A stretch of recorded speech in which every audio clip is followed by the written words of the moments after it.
A ver, Roberto Cama, has sido funcionario, fuiste candidato presidencial por Nueva Alianza a la presidencia, subsecretario en tiempos difíciles para restablecer un tejido social y ahora subsecretario de Derechos Humanos. A ti te gustan los retos difíciles, ¿no? Me gustan, sin duda, y me gusta mucho este reto. La promoción, respeto, protección, garantía de los derechos humanos que debe tener toda autoridad es uno de los grandes retos del país, sobre todo desde la reforma de 2011 que quedó muy claro. ¿Cuál es el área que te preocupa más? Tenemos pendientes importantes y dos que tienen que ver con la última reforma a la Constitución. Me parece que tocan dos pendientes importantes. Uno tiene que ver con personas desaparecidas. La parte más dura de mi trabajo en la subsecretaría es atender a familiares de desaparecidos.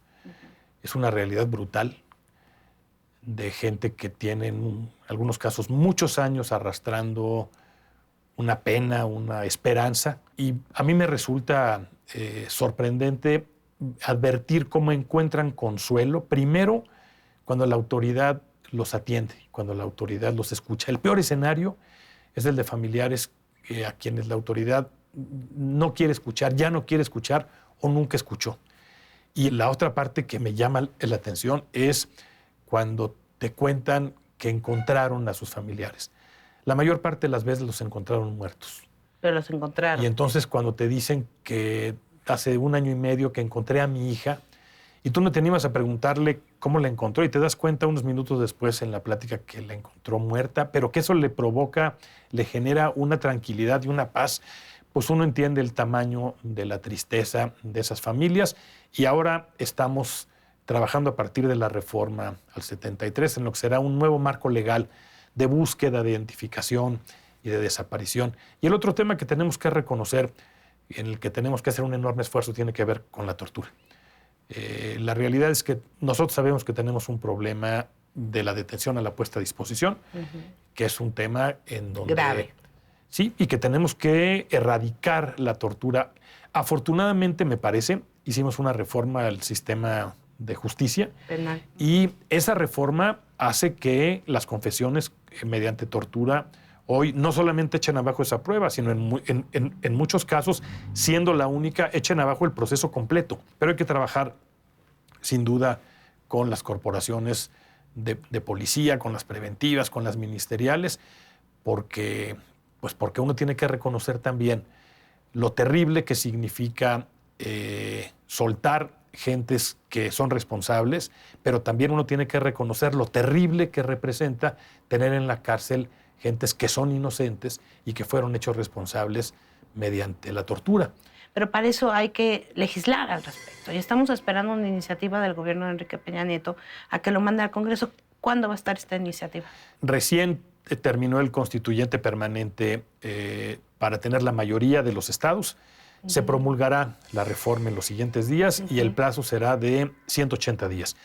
Se está planteando la posibilidad, como lo hemos dicho públicamente, de que sea una iniciativa preferente, que se presente en el primer periodo. O sea, que los legisladores lo tengan que discutir rápido. Hay, me parece, un ¿Las acuerdo. dos leyes? Las dos leyes, sí. Que sea una iniciativa con las dos leyes. Y lo van a consultar con organizaciones de la sociedad civil y particularmente con el grupo interdisciplinario de expertos independientes de la Comisión Interamericana de Derechos Humanos que están aquí para asesorar el caso de Ayotzinapa. Sí, de hecho estamos ya en este momento con las organizaciones intercambiando información. Les hemos solicitado que en algunos casos lo hemos recibido ya, sus propuestas de los mínimos que debe contener la ley. Iremos a un proceso de consulta.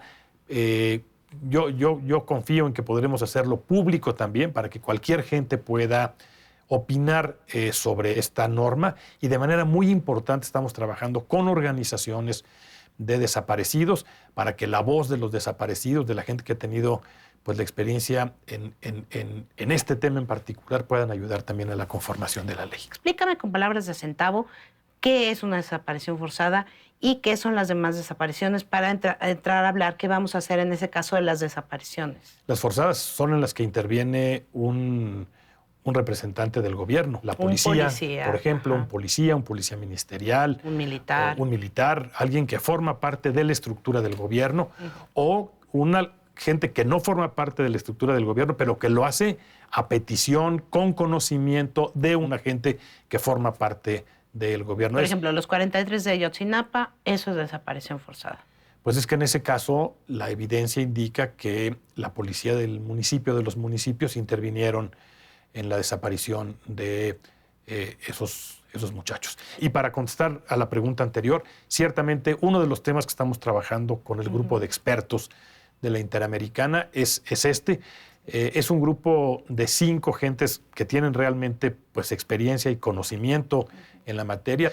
Han ayudado también hoy en el acercamiento con las familias, con las víctimas. Hemos repuesto, por ejemplo, los servicios médicos en la zona a partir de ellos. Han tenido encuentros con el comisionado Galindo para efecto de líneas de búsqueda. Han tenido relación con los presos, con los ministerios públicos. Menos con el batallón, que insisten en hablar con el batallón de Iguala. Que es un tema que se está analizando todavía. ¿Pero por qué tanto análisis, oye? Mira, lo que es indispensable es que lo que suceda, particularmente aquí, tenga un sustento legal, esté apoyado en la ley. El mandato del grupo de expertos, lo que se firmó con la OEA, refiere también que todo tiene que hacerse con apego a la ley, y es en esos términos que se está revisando este tema. ¿Cuántas desapariciones forzadas hay en el país? Porque hay danza de cifras. Yo no quisiera entrar en este momento otra vez en un tema de cifras. Estamos ¿Pero son menos de 1,000? No, sí, claro. Las referencias de las forzadas estamos hablando de cientos. Los demás son personas que no se encuentran, que también es un caso muy grave. Es un caso grave, pero pues tiene otras características. Estos registros de personas no localizadas son registros que existen en todo el mundo. Por ejemplo, en Estados Unidos es un registro que tiene el FBI. Tú puedes consultar en la página del FBI. El registro en este momento es como de 86,000, con el dato de principios de este año. Pero para eso es importantísimo tener una base de datos genéticos. ¿Ya estamos trabajando en eso? Sí, y la ley de manera puntual va a precisar la necesidad de contar no solamente a nivel nacional, sino en cada una de las entidades federativas con los instrumentos que permitan la búsqueda y la localización de las personas, que no llegan a su casa, las personas que, y naturalmente pues aquellos que no vienen, que no regresan porque participó algún elemento del Estado. Hace unas semanas el secretario de la Defensa dio una entrevista muy interesante. Es poco común que un secretario de la Defensa hable en una entrevista. Y una parte que a mí en lo particular me preocupó al hablar del fuero militar decía, a mí me preocupa porque entonces los soldados pueden escoger entre ser juzgados por desobediencia o por no respetar los derechos humanos. La entrevista me deja ver quizá una posible contradicción.